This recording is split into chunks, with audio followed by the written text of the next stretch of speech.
Welcome to the Tech Show. I'm Sonia Gavankar, and this week, James Cornwell is here with chilling hair news. It'll make my hair almost grow out. It's so exciting. We have an update on the first man to become his own IPO, and yet another gadget tries to take my money. All that and more coming up on the Tech Show.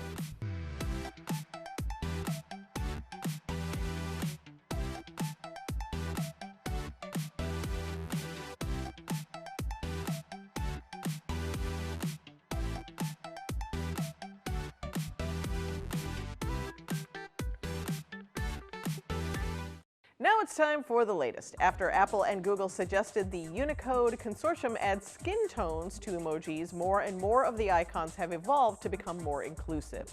But there's been one notable exception in that trend, the handshake emoji. It's one of the only characters you can't add skin tones to. Thankfully, that's about to change. When Emoji 14.0 releases sometime in 2022, it will include a new handshake character that will allow you to modify the skin tones of both the left and right hands for a total of 25 different combinations. From start to finish, developing an emoji can take as much as 2 full years, and COVID-19 added a wrinkle to everything. Jennifer Daniel, Google's creative director for Emoji, which is an awesome job title, first proposed updating the handshake in 2019. Now that things are back on track, you should see the emoji on your phone sometime next year. In more essential emoji news, Zoom has just rolled out a new suite of features to take the video calling app's meeting and webinar experience to the next level. Most importantly, Zoom previously only allowed meeting participants to react with a set of 6 emoji, as it was like 1998 or something. But the update has thrown open the emoji floodgates on Windows, macOS, Linux, Android, and iOS. Any emoji available in Zoom chat can be used as a reaction in meetings now. Thank goodness. If you're actually working, the full list of changes are detailed in the Zoom release notes and include a vanishing pen for Windows, macOS, and Linux. With the vanishing pen, presenters can highlight portions of information, but the marking will fade away in just a few seconds. It's a lot more convenient and less disruptive to the flow of a presentation. In January of 2005, Zoe Roth and her father, Dave, went to see a controlled burn. It's a fire intentionally started to clear a property. It was in North Carolina in their neighborhood. Dave Roth, an amateur photographer, took a photo of his daughter smiling mischievously in front of a blaze. You all know what I'm talking about now. And Zoe Roth became an internet hit when she was pictured aged 4 standing in front of a burning building with a devilish smirk on her face. The image has since been a meme for anyone hoping to depict a disastrous scene or mischievous act. Zoe, now 21 years old and a university student, sold the original copy of the meme at an auction recently as an NFT, or non-fungible token. It fetched $473,000. Greatest college fund plan ever, Dad. Ready for the latest gaming news? Andrea Smith has it straight from E3 2021. Here's the latest from E3 2021. The Samsung Neo Qled TV is designed for gamers with a frame rate of 120 frames per second and incredible clarity and contrast. Play compatible PC games in either a wide aspect ratio or an ultra immersive ratio. Put yourself in the middle of the action with the TV's game object tracking sound. OtterBox has gotten into the gaming accessories space and announced the Power Swap Controller Battery. It's a wireless rechargeable battery for Xbox gaming controllers that you swap out while playing. In other tech news, PowerA's Fusion Pro 2 wired Xbox controller for Xbox and PC has customizable pro-level features that will help take your gaming to the next level. For gaming audio, the Lucid Sound LS15 wireless gaming headsets for Xbox, PlayStation, and PC have superior comfort and sound quality for those intense gaming sessions. For more, go to d6news.com/E3. After a year of being stuck at home, Americans are more eager than ever to get back to traveling this summer. Joining us today to talk about summer travel and how to stay on budget is travel expert Davy Sutton. Thanks for joining us. Thanks for having me, Nikki. How excited are Americans to start traveling again? You know, vacations are actually the #1 activity people are looking forward to this summer. A new survey from the Buy Now, Pay Later provider Affirm found that 75% of those surveyed plan to go on at least one summer vacation. With demand up, are prices higher too? Yeah, that's exactly what's happening. Demand for travel is up and so are the prices. And that's because people are so eager to travel And there are new payment options, payment tools that people should take advantage of so that they don't stress out and overextend their budget. I recommend Affirm. I've partnered with them because they can help you stay in control of your finances by letting you spread out the cost of flights, hotels, and other travel experiences into bi-weekly or monthly payments with interest options as low as 0%. And that's different than using your credit card because you know exactly what you're going to pay for upfront. Affirm never charges late or hidden fees. And you can find Affirm on some of your favorite travel booking sites that you already use, like Expedia, Vrbo, Priceline, Delta Vacations, so many sites that are available. And you can book your travel now and then pay back at a pace that you're more comfortable with. What other tips do you have to stay on budget? Okay, so as you know, Nikki, the most expensive part of your travel will likely be the flight. So if you book early, as early as you can, and choose midweek flights, those rules still stand to help saving you on your budget. There was a study from Cheapo Air that found that the best booking window is 3 weeks to 3 months before your trip. And then of course, traveling on a Tuesday or Wednesday rather than the weekend will not only be cheaper, but it's less crowded. And then there are a lot of moving parts right now when it comes to traveling. So it's important to be prepared, stay flexible, research the local guidelines for the destination that you plan to visit. An easy resource for that is to visit their tourism board's website for that destination. And then remember, for international travel, if you go abroad, you must pass a negative COVID-19 test before re-entering the US, even if you're vaccinated. Where can we go for more information?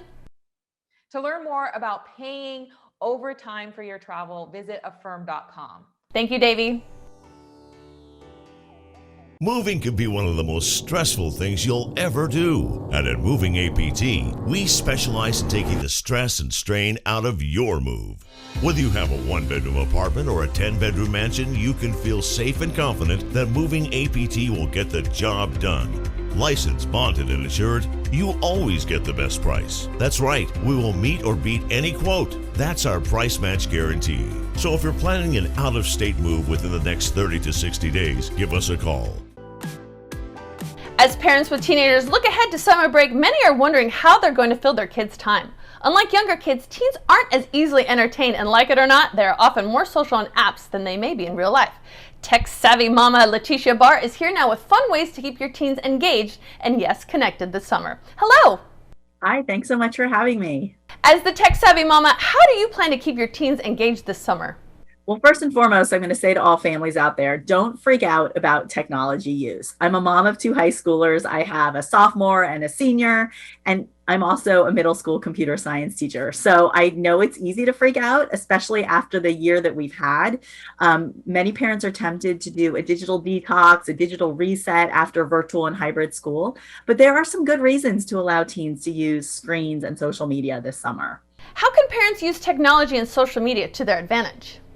That's a great question. So a recent Common Sense Media study found that of the 14 to 22-year-olds surveyed, 53% of them said social media was really important for staying connected to family and friends, especially during social distancing. So we know technology can have many benefits to teens, including socialization, access to news, freedom of expression. It can even increase exposure to the world and promote interest in different cultures and experiences. So one platform that can connect teens and give them these really rich experiences is Yubo. It's the leading platform for Generation Z to socialize online. It has a really broad reach of over 50 million users who are in more than 40 countries. So it helps broaden teens' horizons and their connections to young people around the world by letting them meet new people, discover new cultures, learn new languages, and practice languages that they may have been learning in school. And it also, it goes to the self-expression by allowing them to express themselves through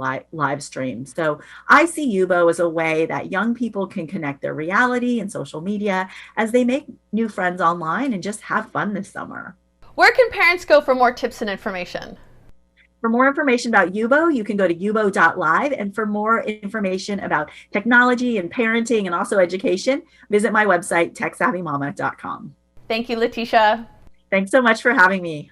And here's a summer life-saving tip you need to check out. We have the world at our fingertips, inspiration in our touch, and power in our hands. Our hands can build relationships, frame ideas, and empower communities. And it doesn't stop there. Right here, in our hands, we have the power to save a life. If you see a teen or adult suddenly collapse, call 911 and push hard and fast in the center of the chest. The power is in your hands. If you're looking for the ingredients for a fantastic 4th of July celebration or for any summertime party, it's important to have a plan. Here to share her recipe for great summer entertaining is Emmy award-winning TV host, food and travel writer Kehlani Palmisano, who is joining forces with Aldi to share some ways to save on your backyard pleasure. Welcome, Kehlani. What are some of your favorite summer entertaining tips? There are so many ways to create really delicious dishes without breaking the bank, and are also really easy to put together so that you could spend more time with your guests. And now that things are returning to a little bit of normalcy, I am so excited to be celebrating this summer and to be teaming up with Aldi to share some really cool, entertaining tips. With the 4th of July right around the corner, can you really save money on summer entertaining? Price and value are priorities for people.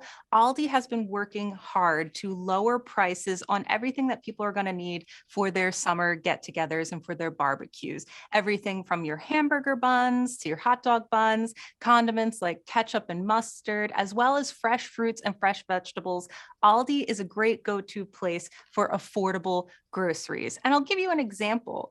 With prices rising in just about every industry, people are a little bit more conscious about their spending, and that's especially true with grocery shopping. In 2019, the American Farm Bureau Federation estimated that a barbecue for 10 people would cost around $53, and that's for a lot of the things that you see here: hot dogs, hamburgers, ribs, potato salad, and even the chips. That same shopping list at Aldi is only $36, which is a savings of about 30%. Can you suggest any cool beverages for summer entertaining? Cold beverages are a really important part of entertaining, but you can't just serve your guests any old thing. You got to serve them something special. And at Aldi, they have a great selection of drinks, everything from hard seltzer to hard cider and craft beer to wine, most of which are award-winning and under $10. A few of my favorites are the Vista Bay Hard Seltzer, Wicked Grove Pear Secco, get it with the pear, and Big Brother Hard Root Beer, which, pro tip, throw a scoop of ice cream in there and it's like a boozy root beer float. Where can we go for more information? For more information on everything that we talked about today, you can swing by your neighborhood Aldi or shop online at aldi.us. Thank you, Kehlani.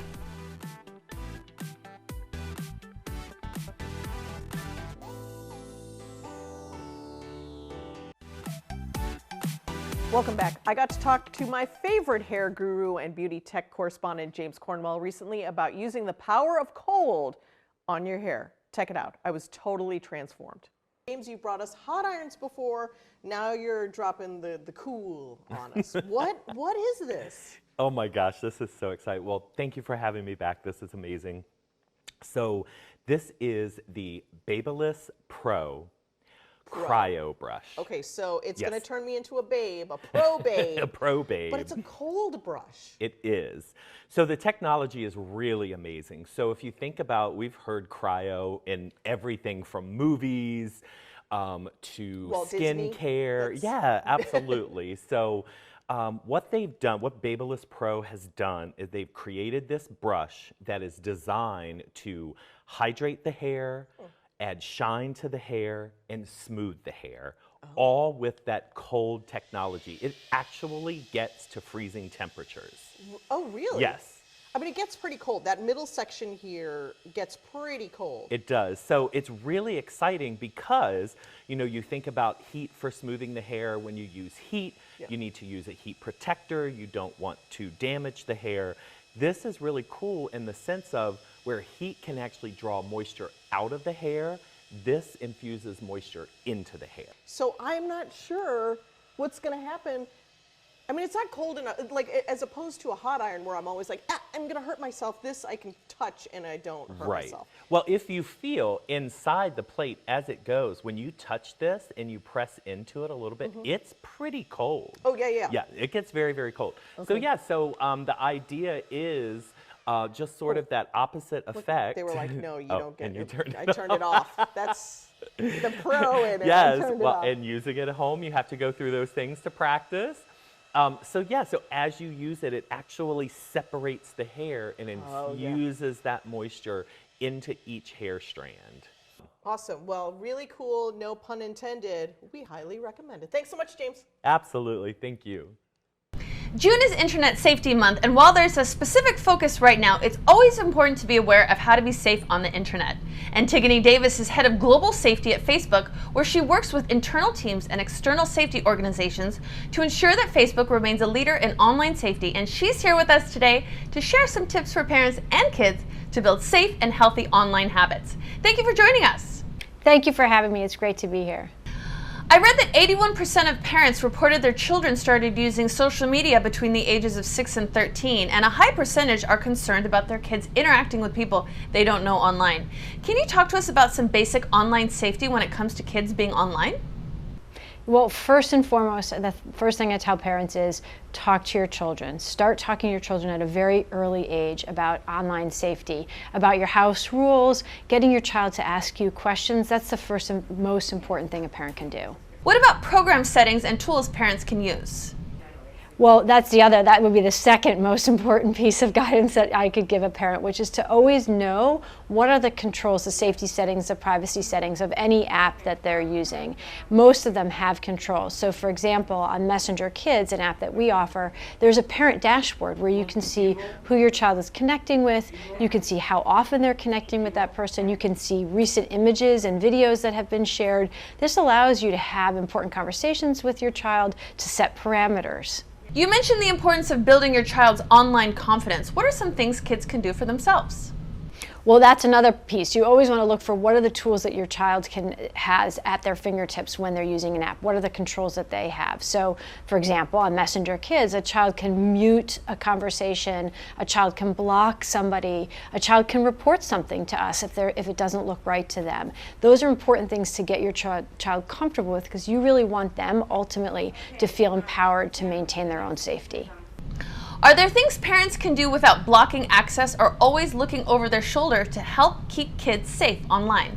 Yeah, well, I think probably the third most important piece of advice I would give to parents is to be a good role model. So you always think you want your child to do what you say, but they're really going to do what you do. So if you want your child to be kind online, model being kind online, even when you're texting back and forth with your own child. If you want your child to put their phone down at the dinner table, put your own phone down at the dinner table. Those are the kinds of things that kids are watching very carefully. What are some of the biggest online concerns you hear about from parents? Well, certainly parents are quite concerned about who their child is connecting with, and so you want to make sure that you have some visibility into that. The parent dashboard of Messenger Kids allows you to see that very directly, but you should find ways to get your child to share with you who they're connecting with and ask questions.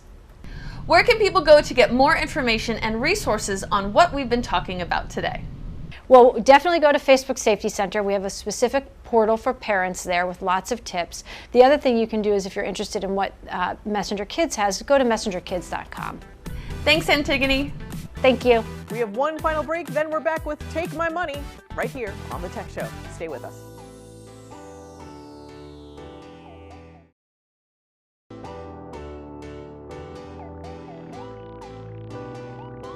Now it's time for Take My Money, where this week we have the most portable fresh coffee solution you've ever seen.